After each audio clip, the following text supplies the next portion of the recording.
On today's episode, we examine why you can always trust an epidemiologist. We'll look at the ratio of parking spaces to human work, why having principles is really just stupid, and how being a landlord is actually just being a parasite. This is Cringe Posts. Hey friends, welcome to this episode of the Cringe Post podcast. This is the podcast where we gather the cringiest political and cultural takes that you see in your feed and we see in ours.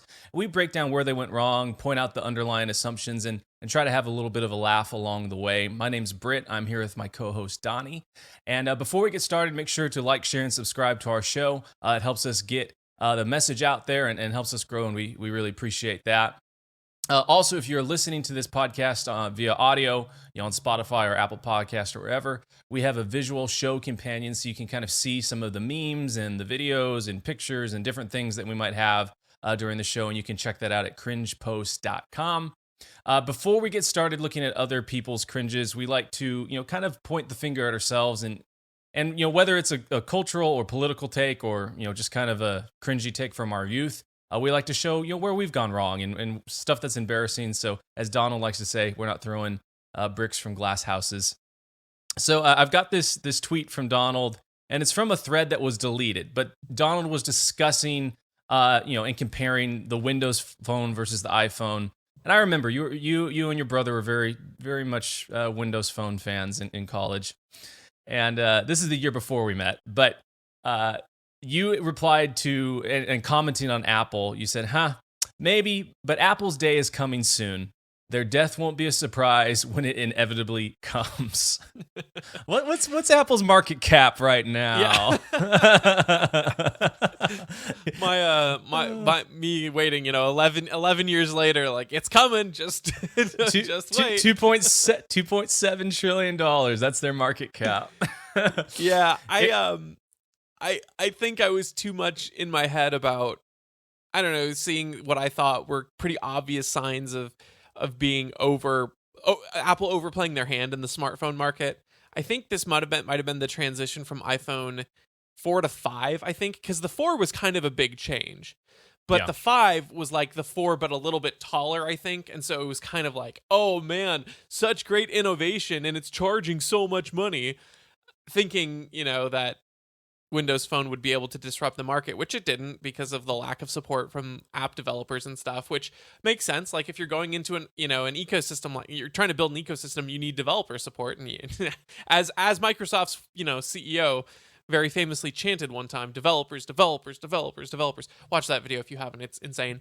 But anyway, it's just, I had too much of a rosy view of how Microsoft was going to do. And I thought everyone would agree with me that, man, Apple had gone too far this time, charged too much for their phone that was too little different. Yeah, it reminds me, and you might have been one of these folks too, but it was, I remember this kid, I think it was like 2009 or something that I was friends with, and was it Zune or what was the Microsoft? Yeah, absolutely. Zunes were great. Oh, he was like, I still stand by them. Oh, you still stand by My friend was like, go for it. Go ahead. I was just going to say that I think the problem with the Zune was that the good model, the first generation was not great, but the second generation came out right when the iPod Touch did. So and the iPhone, I think. So the problem was that you had a superior product that was competing against a product that was just out of its league, If you compared an iPod to a Zune, one for one, I think the Zune takes it any day. The problem is then you had an entire new generational leap forward because, once again, Microsoft was late to the game. Yes. But I remember my friend in 2009, this is my point, was like, oh no, Zune's gonna, the iPod, similar to your take, won't be around much longer. Yeah. And then, obviously not much later, the Zune caved and everything. I'm a proud, always been an Apple person, so. Yeah, well, gross, yuck, don't be so unpatriotic, Britt. In a reference to one of my previous tweets here, so go check that episode out. Exactly. All right, moving on from Microsoft versus Apple. We've got two posts here. One of them is an ironic one, and then another is, well, you'll see.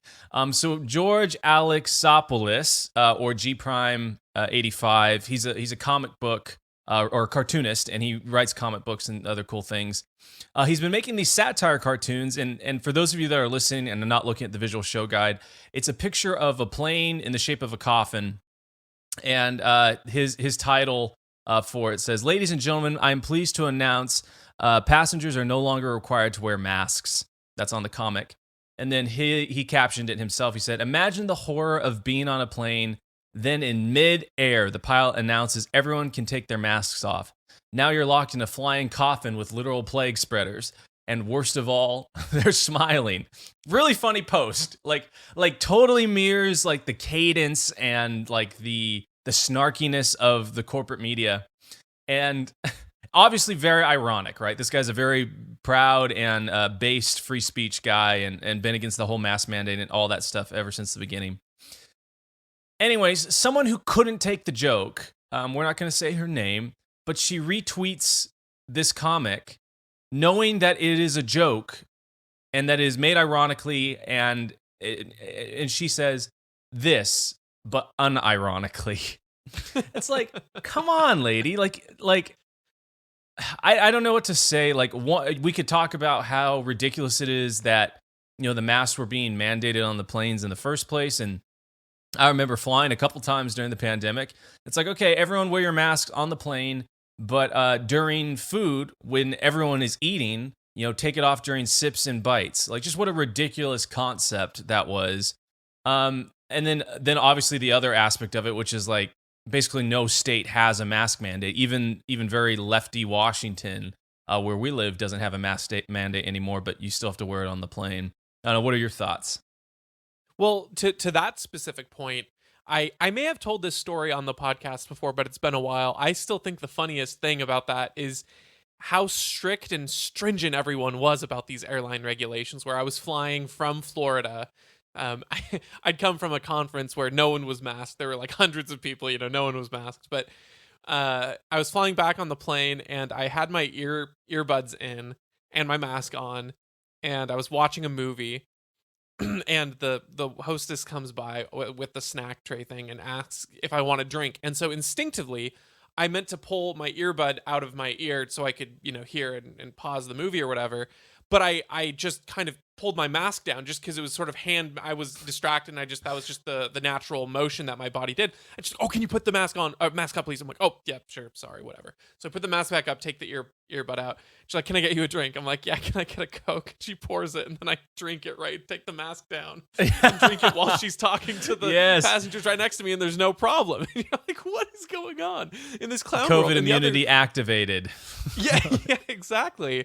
The other funny example of this, which I know you don't need examples of this, but it's just so funny, is early probably more like somewhere in the probably early 2021s or late 2020s. So it wasn't like right as COVID was new, but it wasn't toward the end. I had a friend, Nick, who's been on the show, and he was flying, and he had one of those filtration masks. So like, because he'd been in Korea, so they are very serious, they're very strict, and he had one of those filtration ones that it actually protects you super well because it's got all the actual filters built into it and stuff, right? And he goes into the airport, and they're like, you can't wear that, you can't. And he's like, well, why not? And it's like, because it's not on the approved list, and so they made him wear one of the blue cloth mat, like not cloth, but you know what I mean, one of those really flimsy standard masks, and their justification was that the filtration ones only protected the person wearing it, not other people, which we now know is not true, like regardless, like, but two, that's still 50% more, more people affected, well, infinite more people that protected than one of the standard masks that they wore. So that's crazy. This is the level of that these regulations were on.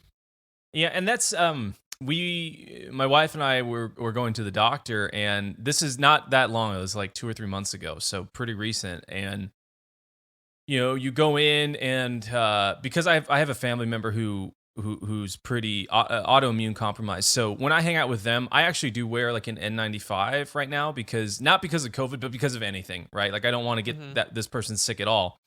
So anyways, I wore the N95 in because they require you to in medical facilities. But because they have to standardize across all of it, they made me take the N95 off and put on the blue cloth mask that doesn't work. And Crazy. and I think that's like the demonstration of how like a federal mandate or any sort of mandate that's handed down that people can't actually like think about. Like you get all these random externalities that no one can account for. And so just weird things like that happen. And so now imagine that like all of that nonsense applied and scaled up to like the economy, right? That's what there's a lot of absurdities that happen because of that. And it's kind of in a good way, I think it's pointed out like just how ineffective and not even ineffective, how damaging some of these, different, whenever you hand something, a policy down from up top is. And so to kind of maybe put a cap on this, or at least the last thing I'll say on it, when you have this person who's aware that this is heavy satire and saying this but unironically, you realize that the weight that these people have in terms of distaste and disgust for human joy, it's kind of weird, the worst all, they're smiling again, initially typed out in jest, but the whole package being retweeted and emphasized this but unironically, you just worry about, and I don't know if this is necessarily the right thought pattern and thought train to go down, but to me it brings to mind the way that people speak to each other online they would never speak in real life in so many cases. And I think that extrapolates even more to the way that people legislate in theory is never how they would legislate if they met the people that it affected. You know what I mean? This idea that you can just put a policy in and you hate the idea that all these people are smiling. But when you actually see, a little child taking their mask off and able to see their mom's face and smile because of it, you wouldn't hate them for that. That wouldn't be the worst thing for you. And that's my hope.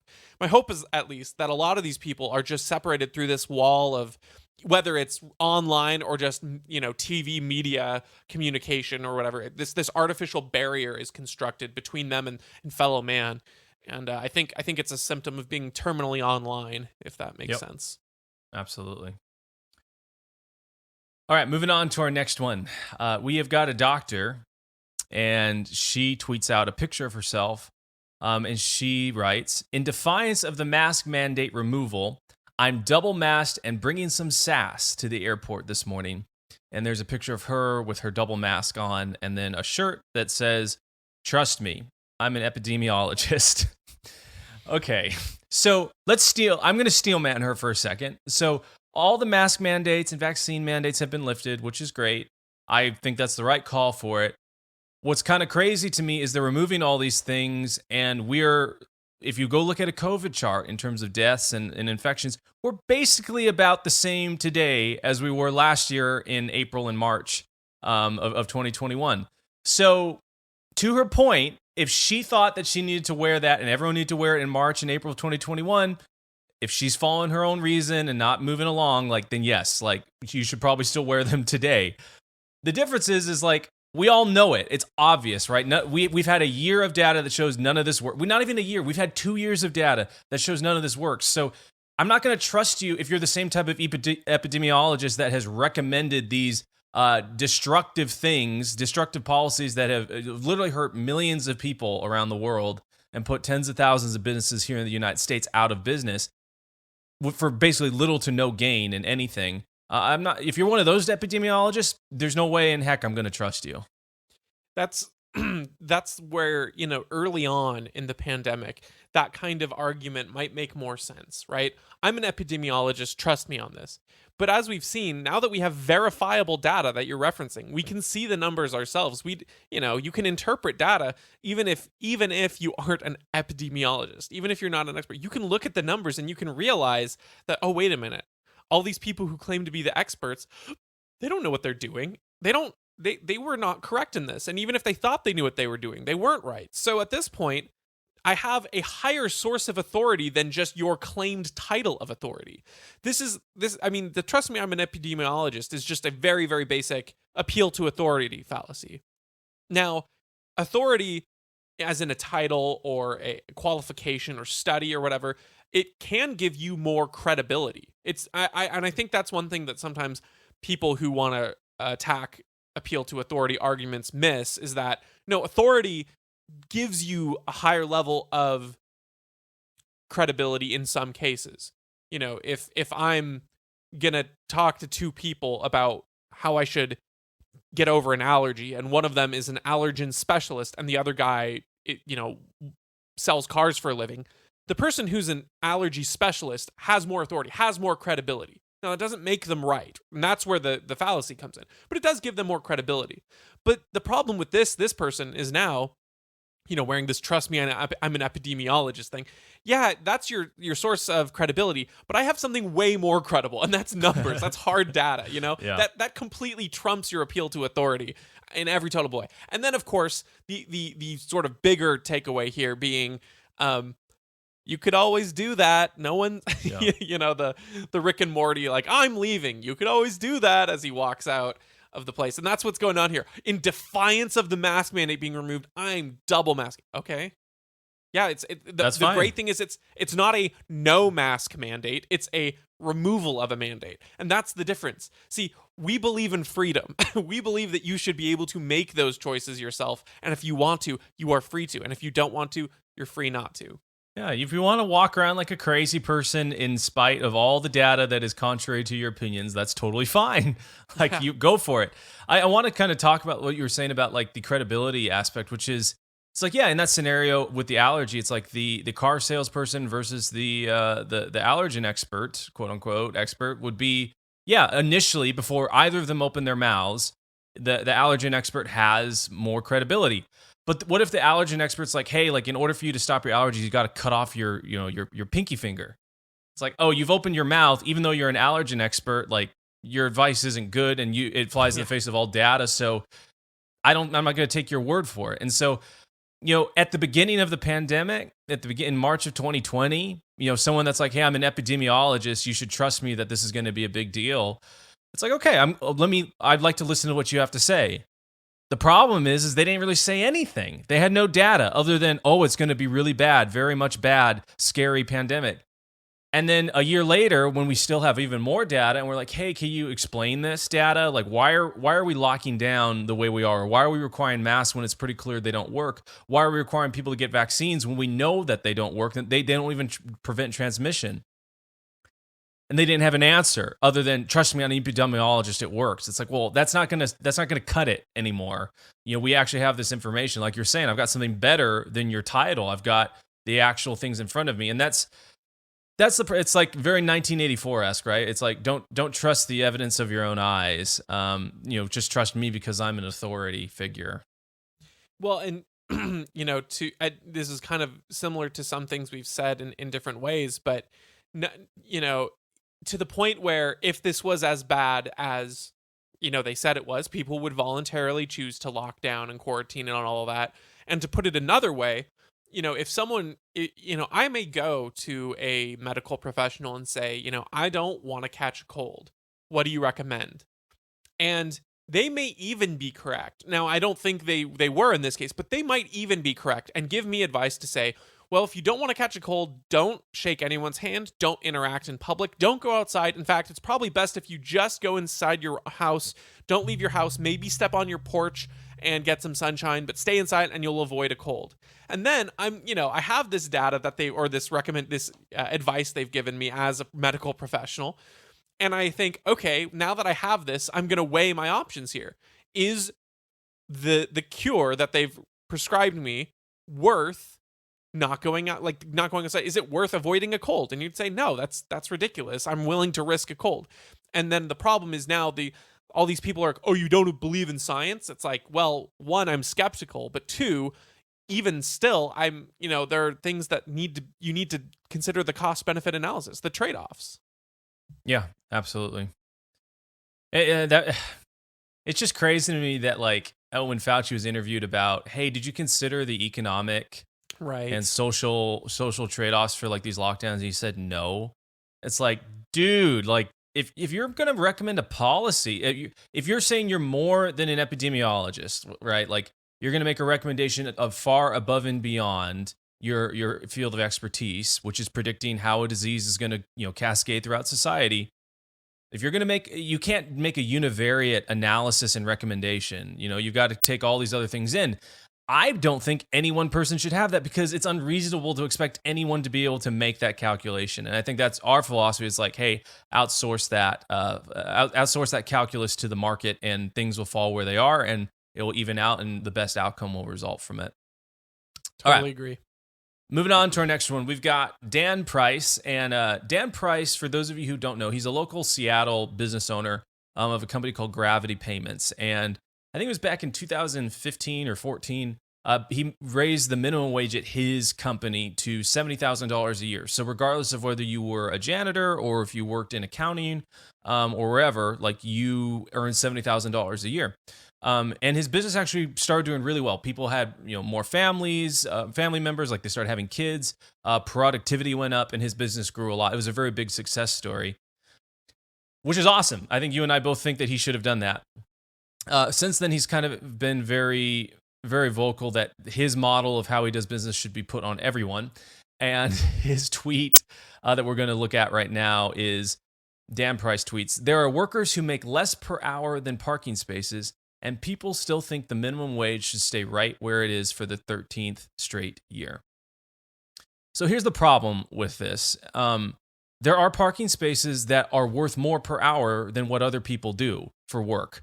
Let's say we live in a vacuum at there's a hospital, and there's parking spaces for ambulances right in front of the hospital door. And in some cases, the being able to park in front of the hospital and wheel in someone that's in critical condition is the difference between life and death, for someone on that. The hospital is going to value that parking space, right? Potentially would fine whoever parks there because it's flagged off for the ambulance. Maybe thousands, tens of thousands of dollars for anyone who violates that, right? Because that parking space is worth literally someone's life. And so that's the problem with this line of thinking of like comparing apples and oranges, in that it's like there are some parking spaces that are worth more in terms of like general productivity and the ability to generate value than someone, say, flipping a burger, right? Someone who's flipping a burger, like, we know how much they cost, right? In a free market, we would know how much they cost at least. But let's just say they can flip and generate, $6 or $8 an hour worth of value. And then they're paid $7.25. Like, they're capped at that. But a parking space, like I said in the hospital example, like it's infinite how much more valuable that is. Likewise, maybe someone that is going to the airport, like maybe they're able to go reserve some sort of special parking space or flight space. The analogy I actually thought of is there's a law firm that actually bought a private jet for $20 million because they were flying 20 lawyers all around the country. And they did the calculus, and they said, oh, if I have 20 lawyers and their billing rate is $300 an hour, that's what customers are willing to pay for them. If I'm putting them on a 5-hour flight and they're losing also the amount of time it takes to get to the airport, I'm losing, potentially $100,000 worth of billable time every time they fly. So let's just buy a private jet. They can work on the jet. It's less time for them to actually get there. And the calculus made sense, right? No one's saying that, a jet is worth more than a person's life. We're just saying that the jet saves X amount of value, and it generates X amount of value over time and a return on investment. The other thing to think about in this particular case is that when you're thinking about a parking space, you're thinking of it as sort of a tool that creates revenue in a very direct way, right? Like someone parks in the spot and pays for that parking spot. That's kind of the example being used here. But every piece of equipment that a company buys is, in essence, making them money compared to taking the job that a human would. So, for instance, if we're going back to this hospital example and saying being able to park super nearby and get them offloaded and into the building as quick as possible is the difference between life or death, hiring someone to open the door at the front door, hiring someone to be on standby all day to open the door to make sure that as soon as someone's offloaded onto a stretcher, you open the door. They don't have to stop, open the doors, and then push in, because that can be the difference between life and death. That person, if they have to, have this minimum wage, well, guess what? When you buy automatic opening doors, that cost is there's that calculus, right? It becomes a matter of, is hiring someone to open this door worth it? Or do we invest in automatic opening doors? And so even while those, automatic doors open and shut, you're not earning money in that same way. You are in the same way saving the money that would have been paid to a recurring salary of some person there. And in that way, it's saving you time. And of course, time is money in an exchange there. It's an asset. It's right. You're saving and creating value by saving those lives for the hospital and whatnot. So even any kind of asset that you have, that's a job that is being technically taken away from a person, and almost every single asset is to some degree doing that, right? Taking some job that would otherwise have to be done by a person. You are, in this guy's, Dan Price's example, if you're going by his logic, saying that you're valuing that phone more than you are paying a real human to run between your locations with your note on your piece of paper, and so I just don't think that's a very fair assessment of how you perceive these kinds of conversations. I think it's a false scenario. It's a false weighing out of, do you value parking space over human life and what they're worth? It's just not equivalent, because anytime you replace what could be done by a human, you would have to use that same modus operandi. And the fact that he's tweeting this on Twitter is very problematic, because he's been putting a lot of public town criers out of jobs for him that they could be yelling this tweet out in the public square. That's a great point. That's good. There is one other thing I want to say on this too, and that is his model of raising that wage to $70,000 for every person. I think that it can be a good model to follow, depending on if your business is able to do that. I mean, and I think the very fact that his business is so unique in that regard is what makes him so successful. It's the same fallacy that gets played with the whole economic wage theory and people talking about minimum wage in general, where they look at these studies that show productivity increasing when you increase wages, and then they say, great, let's just make it a law that everyone has to raise their wages. But the only reason why economic wage theory works like that, or Dan Price's business model works like that, is because it's a contrast from other businesses. The reason why $70,000 made everyone in that business more productive and raised their morale is because there are other jobs that don't operate on that. If everyone had to raise the bottom wage for every job to $70,000, no one is incentivized to work harder for him. No one's incentivized to stay around for his job versus doing an easier job. If I find out that I can just take a or not even a part-time job, but just like take a basic job managing, someone's books for them in a very simple job versus, running an organization, and I'm going to get paid very, very similarly in each one, there's a trade-off in my calculation between how much effort do I want to put in for the pay I get.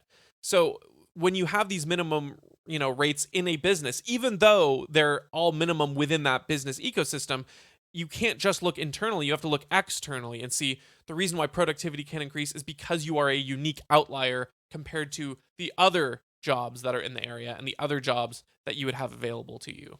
Right. He differentiated it, and so he was able to attract some of the best people to his company. Exactly.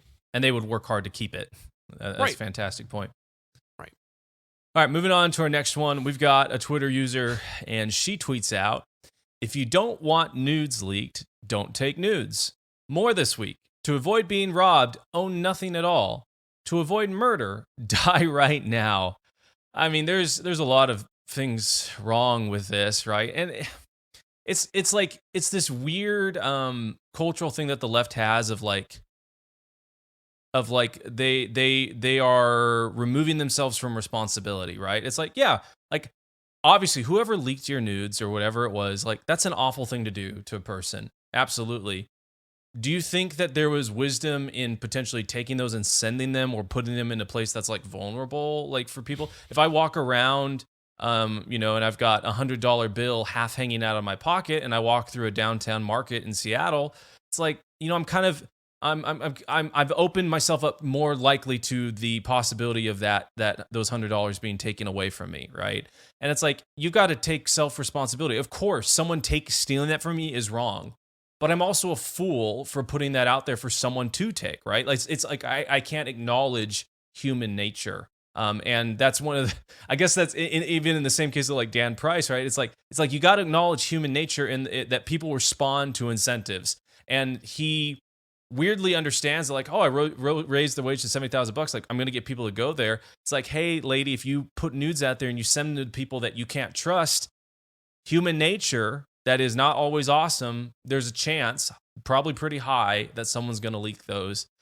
So best to operate with wisdom. Don't pretend like just because you were wrong that you don't have any sort of your actions don't play a part in making this thing possible. I think people are very focused on this narrative that you can't victim blame at all. And, you know, when you're making these kinds of recommendations, like just steer clear of X, Y, or Z, you're not saying that you are wrong in the same way that we would say the person leaking said nudes was wrong. You know, it's not an equal kind of wrong here. But yeah, it's like there should be some level of propriety given. I'm not at to blame in the same way if I go into a particularly sketchy area of Seattle at night with no form of protection on me, and if I did that and I got robbed, I'm not guilty of being robbed, but I am guilty of putting myself in a very bad situation when I should have used prudence and not gone in unarmed or not gone in that area at all, right? So this just makes me laugh because the examples given here are like, to avoid being robbed, own nothing at all. And you're like, yeah, well, no, that's just not really feasible in any sense of the word. And then to avoid murder, die right now. That's just literally not feasible. And then you're comparing those two examples with not taking nudes. Like what? You think taking nudes is like a human right or something? I would sympathize with this post more if it had to do with some sort of privilege, like, you know, if you don't want to die on a roller coaster, don't go to Disneyland. That kind of thing, you know, where I still think it's like, yeah, you have to weigh that assessment yourself, I suppose. And, you know, if don't go on a roller coaster that's not, you know, if 5 people have died on this roller coaster in the last year and it's still running, maybe don't go on that roller coaster, right? But it's so funny that you take this thing that you know, taking nudes, which is, I guess you could qualify it as a privilege, though I don't. It kind of feels weird to say, but it's so far from a human necessity. But your initial claims are to, you know, ownership and and murder, like what, like living. Yeah. Like, do you really think that's an equivalent comparison there? I just kind of made me laugh. It reminds me of like these kids who take out student loans and then it's like, oh, like the interest is too high. It's like, well, you know, dude, you took the loan out. Like, you borrowed money from someone, you agreed to it, you checked the box and you signed the dotted line. Now you owe it back. You use those resources and you use them foolishly. Right, you use it on some major that is not going to ever be able to like compensate. It's not a good return on investment on what you used it on. It's like, but these people want no consequences for their actions, and some actions, like, you might be able to get away with it, right? Like, there are plenty of people I'm sure who take nudes and don't ever share them with someone that they can't trust, or they have a lot of good security and they're never leaked, right? Like, they more or less are being responsible. And there are also people who are less responsible than that, and it never happens. But that is a chance. There is a scenario where those things get leaked by them existing. And if you can't acknowledge that is the case, and you're not comfortable taking that risk, then you shouldn't take them. That's just how an adult thinks, right? An adult thinks in terms of action and responsibility and consequence.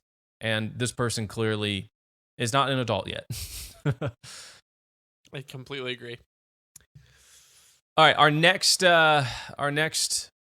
cringe post is a series of posts, and this person, I think they were retweeting Tim Pool. I can't remember what he said, but she said this mean thing. She said, Tim Pool is jealous because he has to hide that he is bald with a beanie, and I started taking hormones before male pattern baldness had a chance to affect me. Making fun of Tim Pool. And then another person replied, is it socially acceptable to attack someone based on their physical appearance, in your opinion? ? And then another person replied to that person, If that person is Tim Pool, then yes. And then we got involved and we said, in other words, quote, I have principles unless I really don't like the person, unquote. Brave. And then the worst post of all of these, this person said, principles are stupid. Have a sense of nuance or you'll never make it in life. You and I were texting about this, but it's just like, man, like they said the quiet part out loud. They don't have principles. And I can only assume that the nuance that they speak of is a nuance to how they gain more and more power and how they smash the people that they don't like. These are people you can't trust, the people that believe this, because these people are at some level sociopathic. They only look out for themselves. They believe that power is the only virtue that that matters. And they will do whatever they can to have that over you, up to and including lying, cheating, killing, destroying, any of that stuff. And we're seeing it right now. And I'm not going to read this person's name because they're not blue checked, but pretty much I can assume this person in my category, they're probably a groomer. So up to including the taking of your kids and sexualizing your kids for power. This person's willing to do that as well. No principle is off limits for them. Yeah, there's so much that's funny about this to me. The initial tweet makes me laugh because we just went through a big cultural thing, and I to be fair, I don't know if the original poster defended Jada Smith or not. I tend to think that she did and said that Chris Rock's joke was inappropriate, and then proceeds to completely flip it and make a joke about baldness for Tim Pool or whatever. And it's like, okay, fine, like. I believe that you should be able to make jokes or say mean things about anyone. That's fine. Go ahead. But it's just kind of funny that this person initially points that out with the like are you holding your own standard? Like a lot of these types of people in this community, particularly this was in the sort of the trans community, just this series of posts, and a lot of these people get super offended if you mock appearance, if you make fun of people for what they would say are immutable characteristics for their identity, and then if it's on someone that they don't like, then they do that. So this first question, is it socially acceptable to attack someone based on their physical appearance? And so yeah, so when this person says principles are stupid, have a sense of nuance, or you'll never make it, that just means you have a Machiavellian principle, right?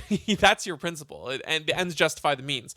That's not a sense of nuance. That's a sense of, I will make my own, I'll make my own rules and I won't stick with them unless I want to. That's what your nuance is. I think more accurately, this person means context, because I do believe that nuance should be applied to your principles depending on the context, but this context does not make sense. You can't have the principle that either it's okay to make fun of people based on their physical appearance, or unless I disagree with them ideologically. That's not a principle. That's just I just want to mock people I want to mock.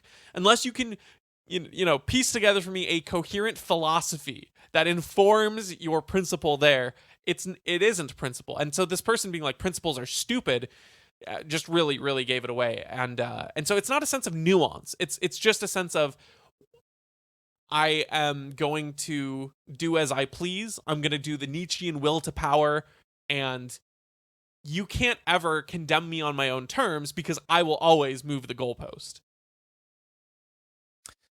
Yeah, I mean we've talked about it a lot on here, but it's the concept of what makes something cringe is the fact that it doesn't stand on any principle. And so that's, you see the pages like Libs of TikTok or Defiant L's point out these people will straddle both sides of the issue when it suits their position and furthers their power. And this person is just blatantly admitting it, which is awesome. I appreciate someone that is willing to say the quiet part out loud and reveal just how horrible of a person they are and how they should not be trusted. Agreed. All right. Moving on to our last one. We've got frequently featured Solidarity with All, the Instagram page, and they tweeted out this meme. Sonic likes chili dogs, with a picture of Sonic. The Turtles love pizza, with the Teenage Mutant Ninja Turtles. But we all know that landlording is not employment income. It is investment income. If you rely on stealing your tenant's labor value through rent to survive, you are a societal parasite. Being a landlord is not a job. And then their caption says, "We all deserve shelter. If you are playing a part in hoarding and holding empty property hostage for your own financial gain, you are a bad person." This reminds me of a past one that we did, and it's like, okay, apply that logic to food and restaurants. Is a person who buys food with the intention of combining it and cooking it and making it into something tasty? Are they hoarding food for their own financial gain? No, obviously not. They're providing a service. And the other aspect of this is like the idea of positive and negative rights.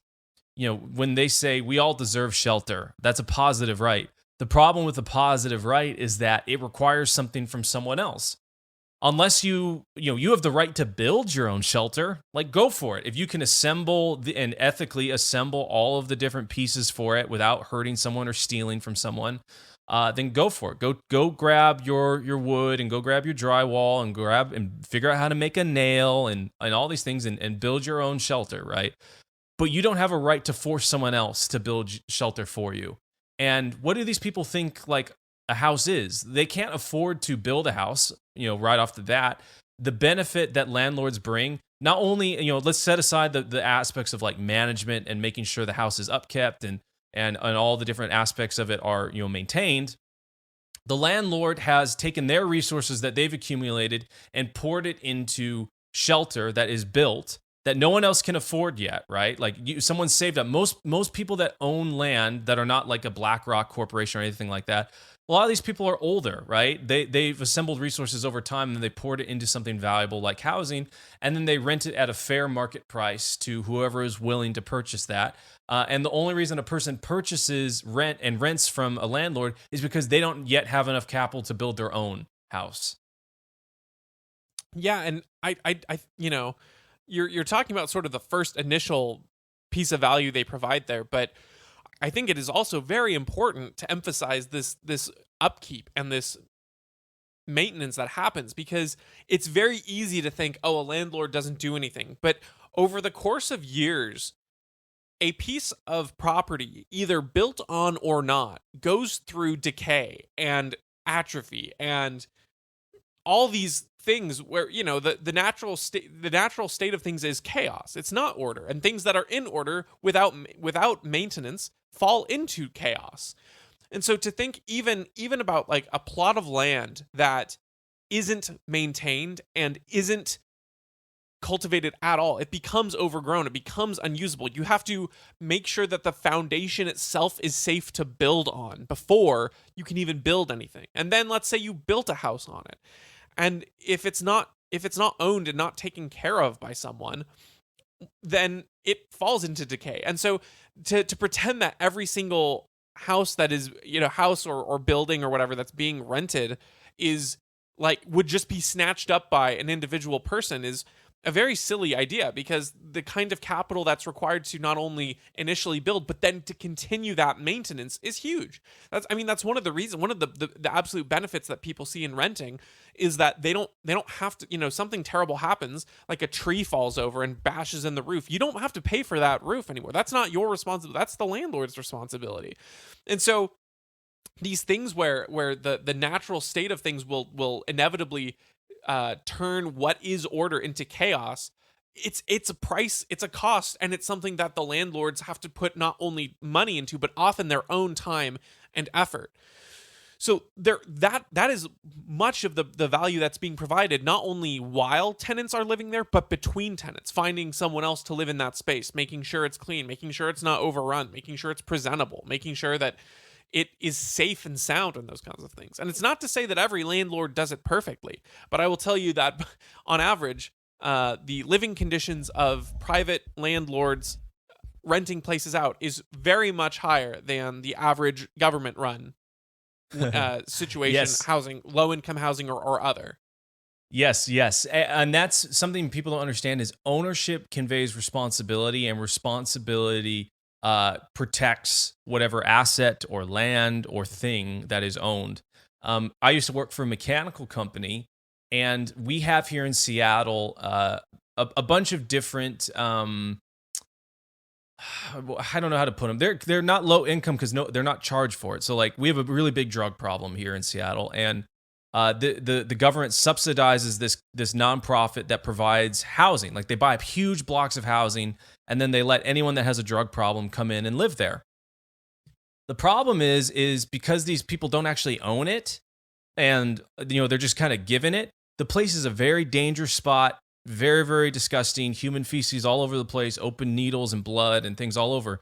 So much so that to maintain the air conditioning equipment in that building, even though a company was offered 4 to 5 times what they would normally charge to go work on that building, they would turn it down because the risk of safety of someone having to crawl through human feces to get to where the air conditioning equipment was too high a price to do it. So this place just continued to decay. This perfectly good building that was brand new, totally remodeled. I think it was like a $200 million remodel for this whole building. Just totally destroyed, like over the course of several years, because no one took ownership, right? There was no one that actually owned the building. It was for the public good. And it's like, that is what happens when there is no one that is actually on the hook, that has a vested interest in the asset that is there. And so that's even if a landlord didn't have to do any sort of management or work or anything like that, and they just subbed it out, there's still the value that they bring to the table is the fact that they have a vested interest in the property that is being occupied, and therefore they'll keep it good. They'll keep it nice and clean. That's why people don't really people don't like public bathrooms. Like I'd rather go to the bathroom in a Starbucks. It's going to be a lot cleaner than a public bathroom because no one really has ownership of the public bathroom. Yeah, and people kind of get mad, or they think about the responsibilities that landlords still give them, and it's like, yeah, but all of those kinds of things are usually financially incentivized. So keeping your yard clean and your lawn maintained and stuff like that, there's basic expectations. Now you're not required to do anything ridiculous. You're not required to make sure every single weed is plucked and every single grass is perfectly trimmed evenly, but you're supposed to keep it within a reasonable order because they cost them. But at the end of it, you usually put down some kind of safety deposit, you get it back, and it's a good exchange. But the reason for that is because if you don't do that and you ruin things and you let things become overgrown, it becomes infinitely more difficult for that to be restored and usable again. And if you just leave, the landlord's on the hook for it. The person renting, if they want to, they can trash the place, and then when their term is done, they leave. And that mess is entirely owned by the landlord. So people act as though there's, no exchange done whatsoever. And it's like, no, the landlord has a lot of liability. They have a lot of things that are sort of being risked here. And it's not just sort of, all roses and sunshine for the landlord. He or she very much has a similar kind of buy-in that a tenant would have to. And the great thing about all this too is that in most cases the prices would regulate themselves out back to being a little bit more fair, without sort of government manipulating housing zones, without government requiring what they call low income housing, because then companies that build developments to rent out or build developments in general, they have to charge more for the ones that aren't these low income housing units or whatever, because you have to make up that profit somehow. So all of these perverse incentives that government regulations create make it so that renting seems more expensive and housing in general seems more expensive. But it's like, if you deregulated this market and you let people rent out what they had or sell what they had without all these loopholes and things to jump through, you would have a lot more clear of this is just a voluntary agreement. This person's got an extra house and he's willing to let me stay in here for cheaper than it would cost me to buy it. And he wants me to upkeep it, to a minimum degree, and I'm going to meet that. And hands are shaken all around. Yeah, and your point about like tenants will complain about like, well, the landlord wants me to keep the lawn trimmed, or the landlord wants to, he doesn't want me to hang pictures on the wall with nails or whatever it is, holes in the wall. It's like, yeah, he doesn't want you to do that because there's a cost to restoring it and there's a cost to maintaining it. And do you want to pay that cost? Because that's what's going to happen if you don't take care of it. The landlord is going to have to encapsulate that cost into your rent, or he's going to have to encapsulate into the rent of the next person that lives there. It's almost as if it takes a certain amount of something to maintain a property. And if that amount is not maintained, then the landlord is going to sell the property. And if you don't have enough money to buy it, I guess you don't have anywhere to live. So that's kind of how reality works, right? That's the responsibility that we all bear by existing, is that things have a cost and a price, and they must be maintained in order for them to exist. And if you don't do it, they don't exist. As my favorite quote by Elon Musk, if you don't make stuff, there is no stuff. Right. Exactly. Awesome. Cool. Well, friends, thanks for hanging out with us tonight. I guess you could be listening to us during the day. So thanks for hanging out with us during this episode.